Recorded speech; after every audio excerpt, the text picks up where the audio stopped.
કનૈયા લાલ કી જય। તો મિત્રો મારી ચેનલમાં સ્વાગત છે અને મારા યુટ્યુબ ફેમિલીને બધાને કોટી કોટી પ્રણામ। વિડીયો જોવા બદલ ખૂબ ખૂબ તમારો આભાર। પણ મારી સેહત બરાબર નથી તો હું રેગ્યુલર વિડીયો નહોતી મૂકતી, એમ કે ટાઈમે નહોતી મૂકતી ખરી, પણ હવે હું ટાઈમે મૂકું છું તો તમે જોજો મારો વિડીયો પૂરો ને। તો ચાલો આપણે શરૂ કરીએ।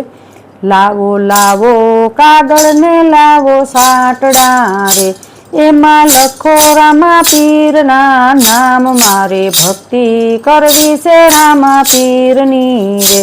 એમાં લખો મારા અલકધણીના નામ, મારે ભક્તિ કરવી છે રામા પીરની રે।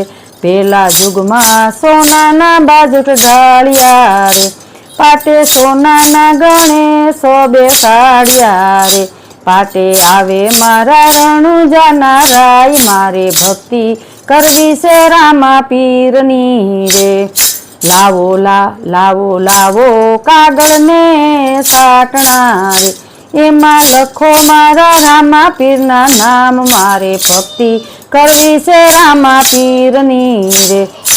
મારે ભક્તિ કરવી છે રામા પીરની રે, એમાં લખો મારા અલકધણીના નામ, મારે ભક્તિ કરવી છે રામા પીરની રે।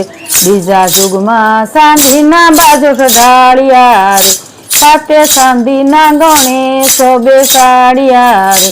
પાટે આવે મારા યજમાલ રાય, મારે ભક્તિ કરવી છે રામા પીરની રે।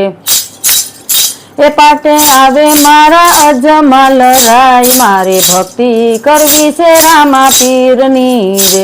લાવો કાગળ ને સાટો સાટણા રે, એમાં લખો મારા રામા પીરના નામ, મારે ભક્તિ કરવી છે રામા પીરની રે। એમાં લખો અલકધણીના નામ, મારે ભક્તિ કરવી છે રામા પીરની રે। ત્રીજા યુગમાં રૂપાના બાજટ ઢાળ્યા રે, પાટે રૂપાના ગણે સો બેસાડ્યા રે। પાટે આવે મારા વીરમદેવ વીર, મારે ભક્તિ કરવી છે રામા પીરની રે। પાટે આવે મારા વીરમદેવ વીર, મારે ભક્તિ કરવી છે રામા પીરની રે। લાવો કાગળ ને સાટો સાટણા રે, એમાં લખો મારા રામા પીરના નામ, મારે ભક્તિ કરવી છે રામા પીરની રે। એમાં લખો મારા અલકધણીના નામ, મારે ભક્તિ કરવી છે રામા પીરની રે। ચોથા યુગમાં માટીના પાઠ માંડ્યા રે, ચોથા યુગમાં માટીના પાઠ માંડ્યા રે। પાટે માટીના ગણે સો બેસાડ્યા રે।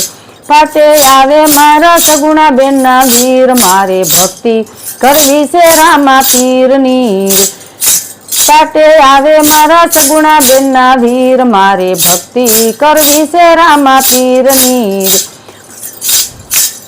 પાટે આવે મારા ગાલીબાઈના ભગવાન, મારે ભક્તિ કરવી છે રામા પીરની રે।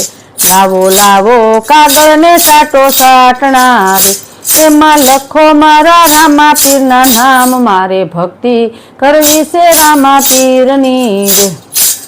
એમાં લખો મારા અલકધણીના નામ, મારે ભક્તિ કરવી છે રામા પીરની રે।